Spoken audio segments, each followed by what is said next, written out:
Okay, so no big production tonight, no heavy makeup, no real thought process going into this. Figured I would edit and just talk because I've gotten so overwhelmed with trying to get this storyline out that I haven't done it yet. People don't even know why I'm on the mission that I'm on. So I figured we just chill and talk, and I'll tell you my story. Let's get mic'd up first, because there's a little bit of echo and I listen to music. When I'm just chilling talking, I'm not turning the music off. Big productions, chilling. No. Checking 1, 2. Can you hear me? 1, 2, 3. My name is Lauren. I have been a public voice and advocate for victims that have been harmed by government overreach, department overreach, by government corruption. I've been investigating an ongoing situation. I have a lot of editing to do because I'm big and coming. I've partnered with Levi Trumbull, who did my first interview. We are doing a podcast. We're doing a nonprofit, so people will be able to donate. There's a lot of stuff going on. Meanwhile, my life is still chaotic. This has become a full-time job. We're also helping a lot of victims of corruption and similar situations get their story out there. My mission has been fighting for somebody else this entire time. It directly affected me. My fiance is currently in prison, serving 4 years for attempting to take his life with a firearm, discharging a round through the back wall. We lost everything because of a corrupt government that we can prove conflicts of interest, corruption, and cover up. It's on a local level. The biggest failure that this county and state that I live in happened. It altered the direction of both of our lives for the rest of our lives. Also, many other people in the process. I really want to talk about how I called on the county or state to help me. How all of this could have been avoided. It all could have been avoided had they actually done their jobs correctly. This happened in July of this past summer, 2025. He had no priors, no criminal histories, and no driving infractions. That's about it. Nothing criminal. He's manic depressive bipolar. Something I would like to highlight is what we both went through, how maybe the accountability has been a little bit skewed throughout this whole process. When I started noticing the signs 2 years ago that he was slipping into crisis and into psychosis, it was something I was unfamiliar with. I learned a lot over time. I didn't know anything in the beginning. It was really kind of chaotic. I was like, who are you? What have you done with the person that I love? Why are you acting like this? And I took offense, and I was insulted by so much, and it was chaotic, and I didn't know what was going on. He was diagnosed when he was 12. He didn't really have many issues until this time again. A lot was going on. Say April is when things kind of got super crazy. He was in full blown psychosis all the time. Fast forward to June, I was learning how to deal with it. I was in hyper vigilant, caring, concerned girlfriend mode. I was getting his insurance reinstated because he had stopped paying bills. I was going to the shop and working there. Let me back up, because about a year before this, I started periodically coming and learning more and kind of taking over when I saw him slipping. I learned a lot. I got his insurance reinstated. I'm calling every facility. I'm like I found him a great men's retreat with a fishing pond and all this stuff in Pennsylvania. He wouldn't go. He didn't think he was sick. It was months of him not thinking he was sick and thinking I was the enemy for trying to help him, and thinking that I was trying to put him away or conspire against him, because when he was manic, he would not be in reality. And it was really challenging seeing the person that you love disintegrate in front of you like that. And go through this and not have memory of the things that they said or did the night before. I was the only person to sit with that, and then not remember is very isolating. Nobody else knows what you went through but you. I was vigilant. I stayed. I decided to stay because I don't believe that you abandon people you love when they're going through something, when they're going through the worst of their life. That's not what love. That's not the type of love I want. It's still better. I couldn't get him into a program myself. I tried. I got the nice resort. I got the place with the pond, the men's retreat where you can go fish, mental health. I was like, you need to go and just chill out somewhere, get on your correct medication. I just wanted him back to reality because every day was insane. When he was manic, I didn't sleep. He didn't sleep. I would wake up to insanity or him accusing me of something or like something posted about me online because he was not in reality. It was a very difficult time to navigate, especially never experiencing it before. And I'm not a doctor. I just learned as I went on. His father has passed. His mother and sister are in Tennessee. She was pregnant at the time, about 6 or 7 months pregnant. I was up here in West Virginia on my own. Um, I would go sometimes have to go find him, and he'd be at a bridge wanting to jump off of it.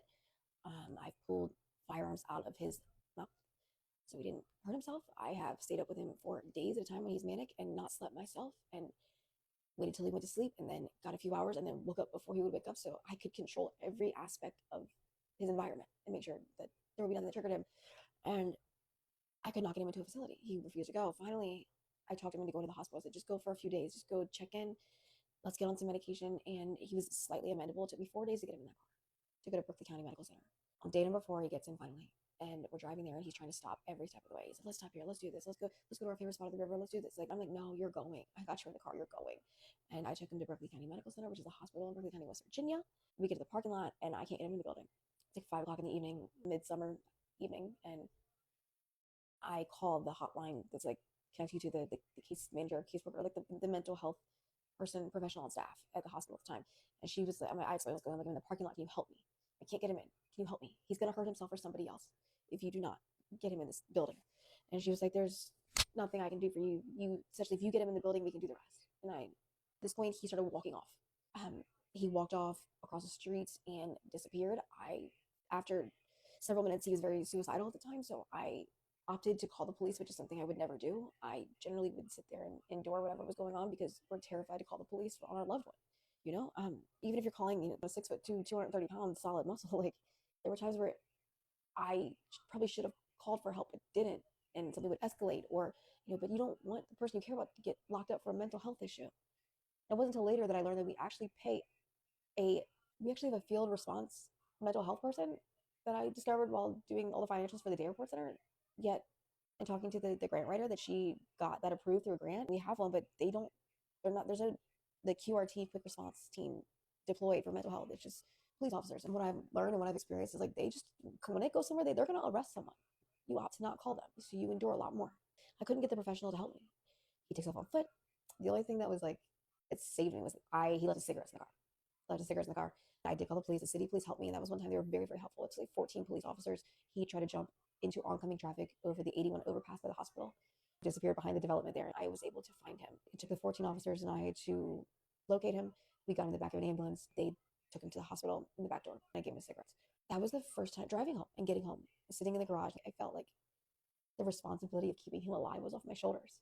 I passed that to someone else for a little bit because it had been months scrambling to know what to even do for someone like this. He was there at the hospital. He was going to get his medication. He was going to come back. And he was going to be good.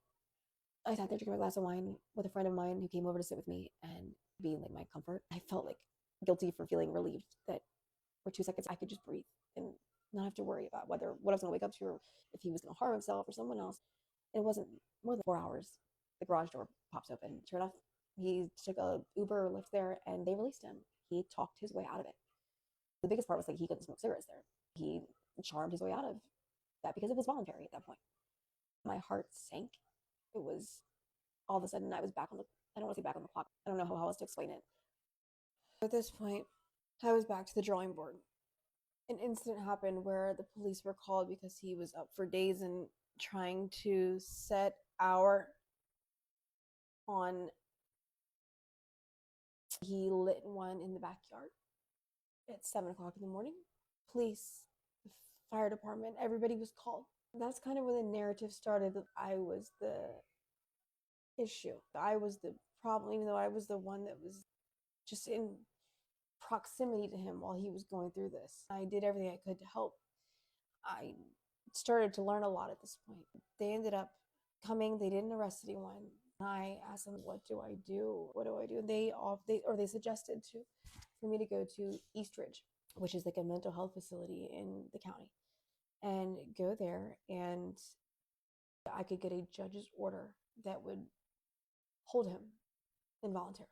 West Virginia is a little bit funny with this, I've learned. So it took me a few days to, I knew he would hate me. He would hate me. And, I weighed the options.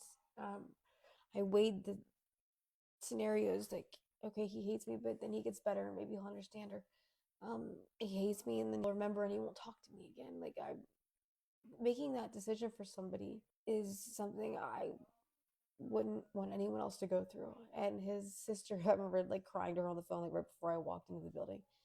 She was like, if you don't do it, I'm gonna drive up there from Tennessee tonight and do it myself. And she was very, very pregnant at the time. So I wiped my tears and went in there, and for about 2 hours I told the case manager, it was like right before they closed too, they stayed after to help me, but I told the case manager everything. And she agreed that it needed to be pushed through to the judge. That was about 6 o'clock at night.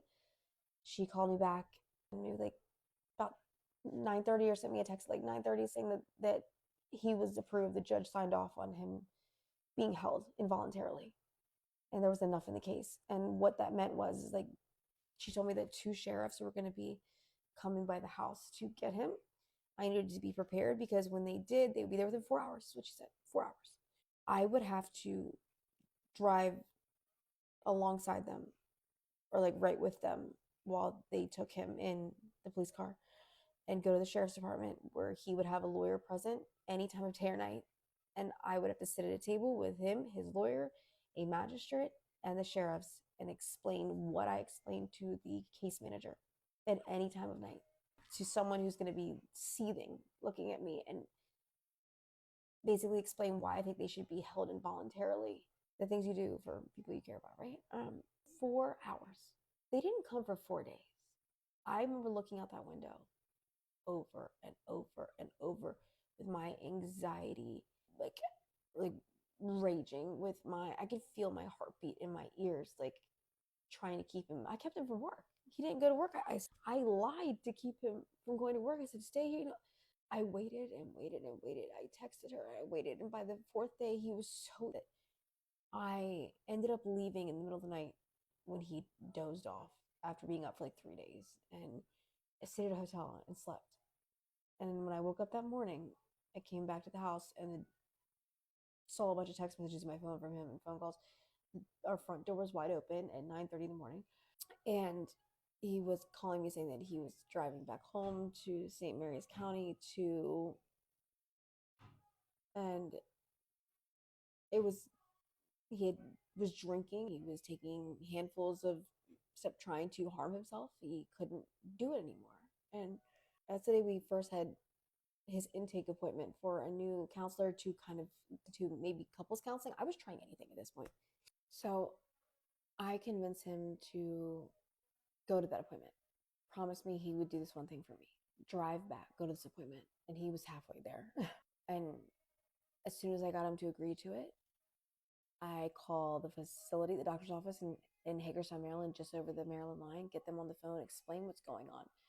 And at this point, she goes and consults the doctor. I don't even have time to get dressed. I'm wearing like some, like sweat shorts and like a t-shirt or something. And she's like, you need to get here as fast as possible because in Maryland, I'm going to have the police here. You're going to have to talk to them and they can take him in. And he got there. I raced up there. It was on the 5th floor in downtown.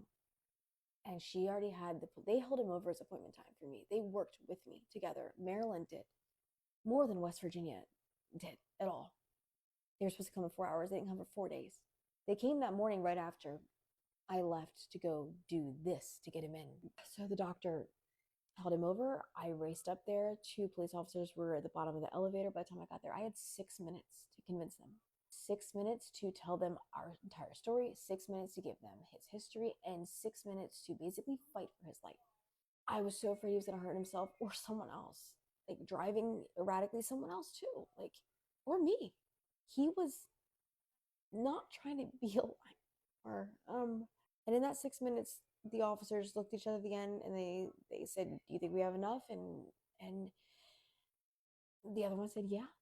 And when that elevator hit the bottom of the door open and he walked through, they were standing literally on either side of the door, and he walked through. They said his name and he said, nope, not me. And he kept walking. He's a big guy. And they literally were calling for backup or whatever as they fought with him. It took 6 officers, them tasing him and them putting him in a headlock and knocking him out to bring him down. The entire time he's screaming, I hate you. I hate you. How could you do this to me? I hate you. I'm like in the fetal position, leaning up against the wall, sobbing. And I could just watch. I couldn't even respond. All I could do was watch. And I was so pained. Maryland took me seriously. They took the situation seriously, where West Virginia did not. And they put him in the ambulance. He goes over to the hospital. He's kicking, screaming. He's so erratic. And when I get there, I begged for anybody to talk to me. I needed to explain that, like, if you let him go, this is going to be on your hands. He's going to hurt or himself or someone else.